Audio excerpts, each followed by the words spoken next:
네, 안녕하세요. 저는 생명과학 강의를 하고 있는 강사 고은석이라고 합니다. 네, 감사합니다.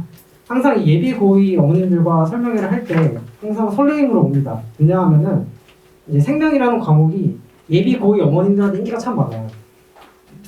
고등학교 2학년 기준으로 과탐이 물리, 화학, 생물, 지학 이렇게 있잖아요. 그 중에서 보통 세 과목을 선택해요. 그러면 물, 화, 생 아니면 화생지 이렇게 선택합니다. 여기서 생명이 공통적으로 들어가서 많은 학부모님들이 굉장히 문의가 많아서 저도 뭔가 저의 강좌를 많이 물어보셔서 굉장히 기쁘고요. 그래서 오늘 설명회를 한번 진행해 보도록 하겠습니다. 그러면 먼저 제 소개를 드리고요. 그 다음에 이제 당장 고등학교 3학년 때 수능을 볼 거 아니에요. 그래서 과학 탐구 선택을 어떻게 하는 것이 좋을지 제가 설명을 드릴 거고요. 그 다음에 생명과학 공부법, 제 강좌 특징, 이 순서로 제가 설명회를 진행해 보도록 하겠습니다. 그럼 저는요, 일단 과학고등학교를 조기 졸업했어요. 요새 아이들은 이제 남자, 여자, 이성 간에 관심이 굉장히 많잖아요. 그래서 연애도 굉장히 빨리 하는데 저는 과학이랑 수학이랑 연애를 했을 정도로 어렸을 때 수학, 과학밖에 안 했어요, 진짜로. 그리고 나서 저는 좀 아버지의 영향을 많이 받았던 것 같아요. 저희 아버지는 항상 미래를 보고 현재를 설계하라, 이제 그런 얘기를 많이 하셔서 실제로 아버지는 이제 뭐 아무도 관심 없을 때 강남에 아파트를 뭐 사시기도 했고 그런 영향을 저도 많이 받아서 제가 어렸을 때는 생명공학이 진짜 인기가 많았어요. 그때 뭐 줄기세포 연구도 많이 했었고, 그리고 생명공학이 물론 요새는 인기가 시들시들하지만 앞으로 선진국을 봤을 때 유명한 부분인 거는 의심하지 않으셔도 됩니다. 그래서 저도 이 생명공학과를 너무 가고 싶어서 공부를 굉장히 하다 보니까 이 생명과학을 너무 사랑하게 됐고, 현재는 이제 강의를 진행하고 있어요. 다원교육에서도 하고 있고, 영통대찬, 메이드 학원, 그 다음에 S학원, S1 학원 이렇게 강의를 진행하고 있습니다. 제가 여기서 추가적으로 한 개 소개를 드리고 싶은 거는요. 저는 인간과 인간 간의 관계를 굉장히 중요시합니다. 예를 들어서 제가 이제 석사 학위를 할 때의 사례를 설명드리겠습니다. 보통 이제 석사 학위 과정을 수료하는 요건은요. 국내에서 논문 하나만 쓰면 돼요. 근데 저는 이제 저의 욕심도 있었고 또 교수님의 관계도 생각을 해서 이제 그 당시에 저는 이제 취업을 했었어요. 그러니까 굉장히 바쁜 시기였는데도 불구하고 주말에 연구실에 나와서 이제 해외 논문을 투고하기 위해서 많은 노력을 했었고요. 그래서 SCI급 논문을 투고한 경험이 있습니다. 여기서 말씀드리고 싶은 것은 이 저의 인간과 인간과의 관계가 학생과 강사로서도 똑같다는 겁니다. 예를 들어서 주 1회 3시간 수업이에요. 그리고 기본적으로 클리닉 있겠죠. 그랬을 때 강사로서 수업했고 클리닉 했고 그러니까 끝이야가 아니라 그 아이가 만약에 부족하고 그 아이가 제가 생각했을 때 미달이 된다면 클리닉을 2번이고 3번이고 할 수 있어요. 그건 이제 인간과 인간 간의 관계라고 생각하기 때문에 이제 그런 관계를 중요시 생각하는 강사라고 생각하시면 될 것 같습니다. 그러면 이제 얼마 전에 수능이 끝났어요. 그래서 당연히 생명과학이랑 지구과학에 응시자가 많습니다. 그리고 물리, 화학 이렇게 응시자가 수능을 나열할 수 있고요. 제가 일단 생명과학을 좀 설명드리자면 생명과학은 총 20문제가 나옵니다. 그 중에 10문제가 2점짜리 문제고요. 그 다음 10문제가 3점짜리 문제예요. 이렇게 20, 30 하면 50점이겠죠? 그 다음에 흔히 말하는 킬러 문제가 총 6문제 나와요. 그 6문제 중에 3문제는요. 그 아이들도 그 컨디션에 따라서 못 풀 수 있는 문제들이에요. 그만큼 어려운 문제들이고요. 나머지 3문제는 어느 정도 공부했다라고 하면 풀 수 있는 문제들입니다. 그러면 그 킬러 6문제 중에 3문제, 그 합치면 9점이잖아요. 그 9점 중에 얼마나 맞추냐에 따라서 이제 1등급이 결정되는 거겠죠. 물론 이제 2점짜리 문제를 다 맞았을 때의 얘기입니다. 그러면 제가 물리, 화학, 생물, 지학 아직 결정을 못 하신 분들도 계실 거예요. 그래서 제가 전체적으로 한번 특징을 제가 나열해 봤습니다. 일단 물리라는 과목을 설명하기 위해서 수학이 만들어졌어요. 그러니까 물리는 수학 그 자체입니다. 그래서 가장 어려운 파트는 이제 역학 파트예요. 위치 에너지, 운동 에너지 나오고 속력 구하는 그냥 그 수학 그 자체이기 때문에 제 생각에는 물리를 여러 번 한다고 나아질 수 있느냐? 그건 아닌 것 같아요. 뭔가 그 원래의 수학적인 재능이 어느 정도는 받쳐주어야 물리를 잘할 수 있어요. 그 다음에 화학 같은 경우는 이제 마찬가지로 필러 파트가 있어요. 어느 파트냐면은 양적 계산하는 파트가 있고요. 그 다음에 중화 반응, 중화 적정 그 파트가 있습니다. 그 파트에서 킬러 파트로 나오는데 저도 이제 학창 시절 때 화학을 선택을 했었어요. 그래서 문제를 풀다 보면 이게 내가 2차 방정식 문제를 풀고 방정식 문제를 푸는 것과 같은 그런 착각에 빠지게 됩니다. 그만큼 화학 역시 수학적인 지식이 요구가 됩니다. 그 다음에 생명 파트는 생명하면 유전이죠. 유전 말고는 이제 비유전 파트는 비교적 쉽습니다. 하지만 유전 같은 경우는 이제 교배했을 때 경우의 수 혹은 확률에 관한 문제가 나옵니다. 수학으로 따지면 이제 확률과 통계 부분을 어느 정도 조금 알아야 생명을 잘 할 수 있다. 이제 그렇게 설명을 드릴 수 있고요. 여기서 물리화학 생명은 다 킬러 파트가 존재합니다. 그런데 지구과학은 킬러 파트가 없어요. 원래는 있었어요. 2015년 개정 전에는 이제 적경과 적의를 구하는 부분이 있었는데 그 부분이 지구과학 2로 넘어갔어요. 그러면서 이제 많은 학생들이 지구과학 1, 너도 나도 이제 하게 된 거죠. 하지만 이제 지구과학 1이 어려운 이유는 새로운 자료들이 나와요. 내가 그동안 보지 못했던 자료들이 갑자기 수능에서 나옵니다. 그럼 아이들이 이제 굉장히 당황하겠죠. 그리고 지구과학을 선택한 학생들은 공부하는 시점이 굉장히 늦어요. 심지어 고등학교 3학년 예비 고3 때 시작한 경우도 있어요. 문화생을 했는데 한 과목을 도저히 못하겠다 해서 지구과학을 급하게 선택한 경우도 있어요. 근데 신기하게 급하게 했는데도 1등급이 나오는 경우가 있습니다. 그래서 각 과목마다 이런 특성들을 봤고요. 그러면 이제 이런 얘기가 있죠. 의대를 가려면 화학 생명을 선택해야 된다. 물론 의대랑 의대에서 배울 과목들은 화학이랑 생명의 연계가 많이 돼요. 하지만 실제로 의대에 가는 친구들을 보면 지구과학을 선택한 친구들도 굉장히 많아요. 오히려 지구과학을 선택하고 의대를 합격한 상태에서 나중에 생명과학을 과외를 통해서 공부하는 경우도 있어요. 그래서 이 과목은 뭐 학교마다 어느 과목을 선택하면 조금 가산점이 있다 라고 하지만 그런 거에 현혹되지 말고 이 아이들이 잘할 수 있는 과목에 충실하는 게 중요할 것 같고요. 제가 이제 팁을 드리자면 그 아이가 기본적으로 수학을 좀 잘한다 하면 물리화학 중에 하나를 일단 선택하시는 게 좋을 것 같고요. 우리 아이가 좀 이과적인 성향보다는 문과적인 성향이 강하다 하면 생명지학 쪽에 하나를 선택하시는 게 좋다고 생각됩니다. 그 다음에 이제 많은 학생들이 생명 너무 어려워요 이런 얘기를 합니다. 그러면 생명이 왜 어려운지 제가 설명을 드리겠습니다.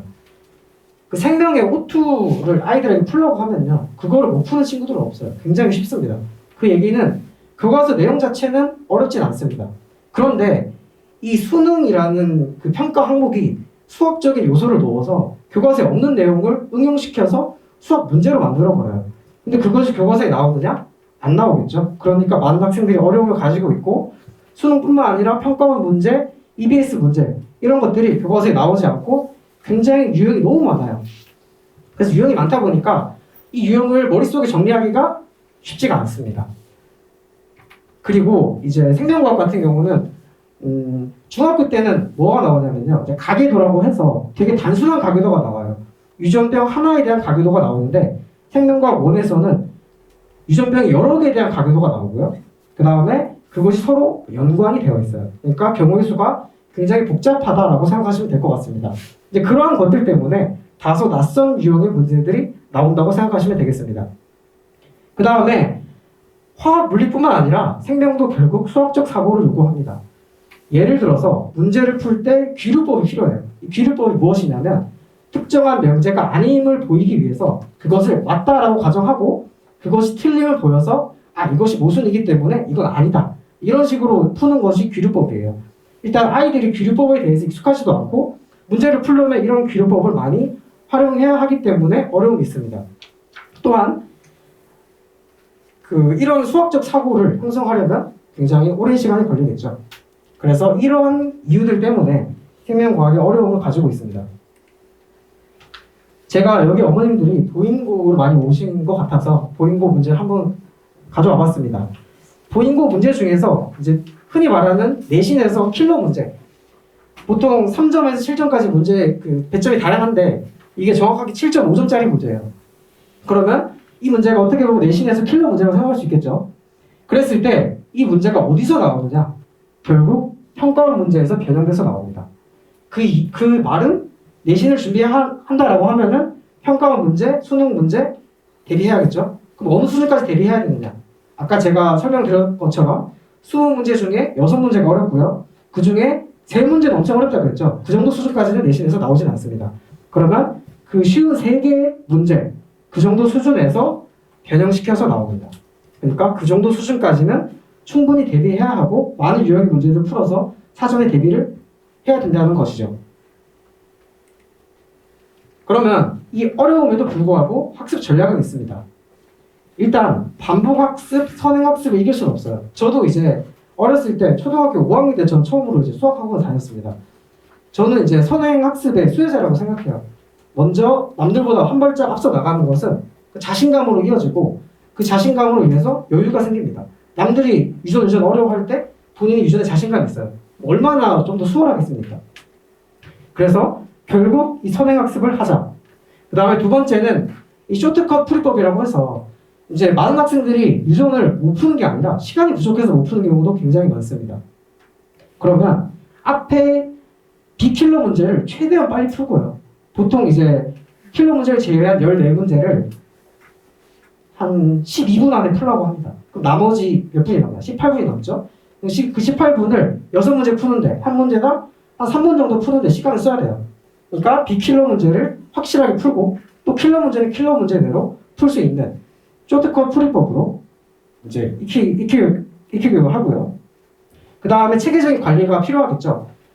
예를 들어서 제가 학생들한테 숙제를 해오라고 합니다. 그러면 선생님 저 가계도 문제 못 풀겠어요. 도저히 못 풀겠어요. 하는데 그러면 평일에 와서 선생님이랑 같이 보자 하면은 제가 특별한 걸 하지도 않았는데 애들이 풉니다. 그러니까 이것은 클리닉을 하게 되면 아이들도 선생님과 같이 하니까 나도 할 수 있어. 이런 자신감이 생기게 되는 거죠. 그래서 저는 이제 체계적인 관리 시스템을 할 거고요. 테스트를 봐서 일정한 점수가 안 되면 당연히 할 거고요. 그리고 유전을 할 때는 점수가 높든 낮든 간에 이제 대부분 클리닉을 하려고 하고 있습니다. 그러면 이제 시기별 학습 로드맵을 짜봤어요. 제가 물론 자녀는 없지만 자녀가 있다고 생각해서 만약에 내 자녀가 이과생이다 했을 때 저는 이런 식으로 짤 거라고 생각해서 한번 짜봤습니다. 그러면 일단 예비 고의 겨울방학 딱 지금 시기겠죠? 전체적인 한 바퀴를 돌렸으면 더 좋고요. 이전에 만약에 안 돌렸으면 당연히 봐야겠죠. 기본적으로 고등학교 2학년 1학기 때 파트는 1단원에서 3단원이고 2학기 파트는 4단원에서 5단원이에요. 가장 어려운 건 4단원이고요. 두 번째 어려운 건 3단원이에요. 그러면 가장 시기적으로 여유 있는 게 지금이고요. 그 다음에 1학기 중간고사까지는 1단원, 2단원이 굉장히 나름 쉬운 파트예요. 그러니까 지금 전체적으로 학습해서 유전이 어려운 것을 안 상태에서 그 유전을 언제 하느냐? 방학 때 집중 학습해야겠죠. 유전뿐만 아니라 시간이 된다면 기존에 있던 3단원도 한번 추가적으로 공부를 하고요. 수능도 대비해야 되니까요. 그래서 겨울방학 때는 일단 목표가 수능 이전 문항을 처음 마스터하는 겁니다. 처음부터 3전 문항 마스터한다? 물론 한 번 이전에 했던 학생이라면 할 수 있어요. 근데 만약 지금 처음이라면 절대 쉽지 않습니다. 그리고 이제 학기가 시작하게 되면은 이제 학교에 대비를 해야겠죠. 그렇게 한 다음에 이제 방학 때 여름방학이 고비입니다. 왜냐? 2학기 중간고사 때 유전 파트가 시험을 나와요. 유전밖에 시험을 안 나와요. 그러면 고등학교 2학기 내신은 중간고사에서 판가름이 납니다. 왜냐? 유전에서 너무 편차가 많이 나기 때문에 뒤에 나온 생태계는 누구나 쉬워하는 파트이기 때문에 이미 중간고사에서 이 아이가 1등급이고 이 아이가 2등급이고 3등급인지 판가름 나요. 그러니까 여름방학 때 유전을 마스터 하셔야 되죠. 그러기 위해서는 그 전에 겨울방학 때 최소한 한 번은 봐야 됩니다. 제 강의 특징을 설명드리겠습니다. 일단은 수업 시간 외에 클리닉 진행할 거고요. 그 다음에 테스트 결과를 본 다음에 이 아이가 어떤 부분이 약하고 어떤 부분을 잘하고 있는지, 그리고 이 아이가 이제 수업이 아닌 기간, 그러니까 6일 동안은 수업이 아닐 거예요. 아니에요. 그때 어떤 것을 봤으면 좋겠는지 이제 그것을 문자로 발송을 드립니다. 그 다음에 특정 아이에 대해서 유전 파트도 굉장히 많아요. 다인자 유전도 있고 유전자 상대량 분석 부분도 있어요. 그 부분에서 그 아이가 잘하는 부분과 못하는 부분이 있을 거 아니에요. 그랬을 때 못하는 부분이 있으면 그 아이에 맞게 쌍둥이 문제들을 제공해서 안 되면 될 때까지, 그래도 안 되면 오답 노트 쓰면 됩니다. 어차피 이것도 수학 문제이기 때문에 반복 학습을 하다 보면 안 되는 것이 없습니다. 그리고 비유전 파트 같은 경우는 전체적인 흐름을 알게 하려고 강의를 하고 있습니다. 유전 파트와는 다르게 비유전 파트는 상대적으로 쉽지만 그래도 외울 게 좀 많아요. 오히려 또 수학 문제 푸는 걸 굉장히 잘하는데 외우는 걸 못하는 친구들이 있어요. 그러면 제가 옆에서 잘 봐주면서 좀 어떻게 외우는지 약간 썰렁한 거더라도 제가 외우는 방법을 제시하면 그 아이들이 아 선생님 이거 뭐예요? 이런 식으로 얘기하지만 나중에 그거 제가 말했던 방법을 말하면서 외우고 있어요. 그래서 아무튼 이제 생명과학 플로우를 형성하려고 하고 있고요.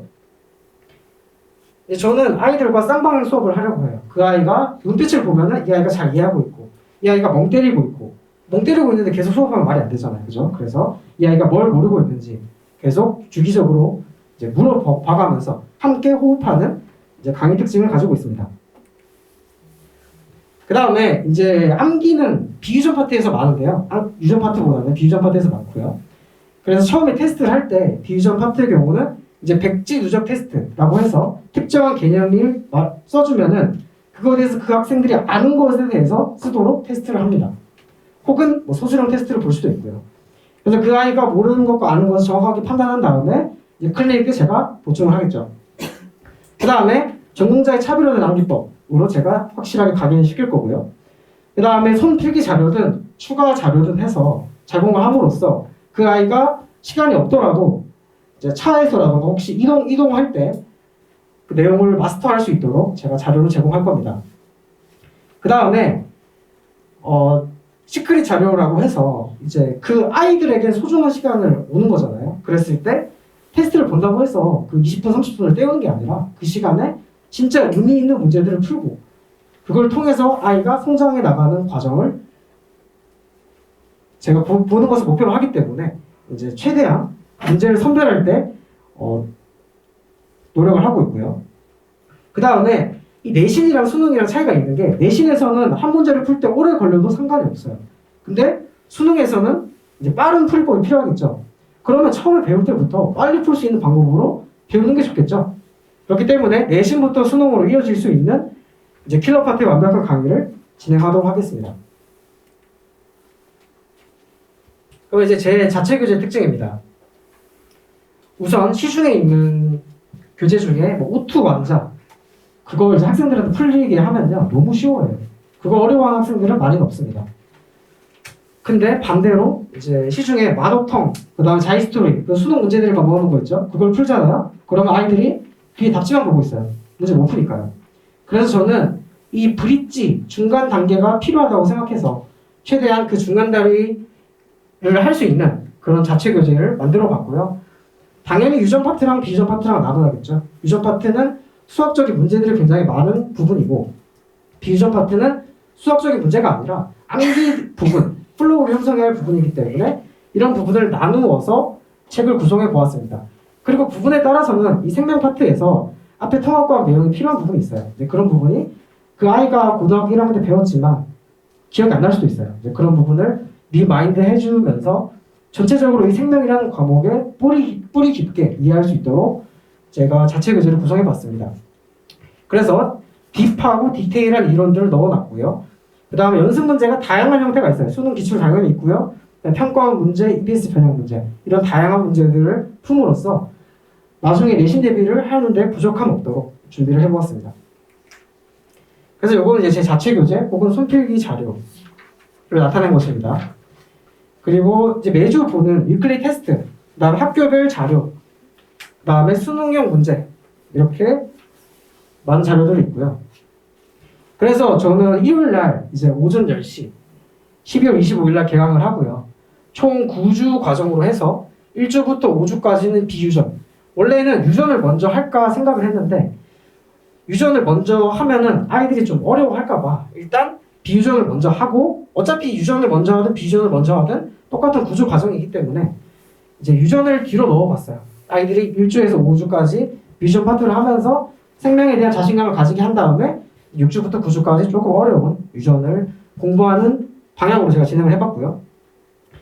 이제 거기 나와 있는 걸 봤을 때는 실력반이라고 나와 있을 텐데 1주부터 5주까지는 한번 들었던 친구든 안 들었던 친구도 충분히 이해할 수 있어요.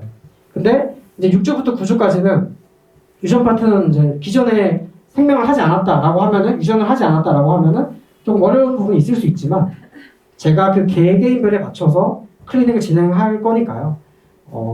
만약에 한 번 듣지 않았더라도 아이가 생명에 대한 열정이 있으면 충분히 수강하실 수 있습니다. 이렇게 해서 저의 설명을 마쳐보도록 하겠습니다. 들어주셔서 감사합니다.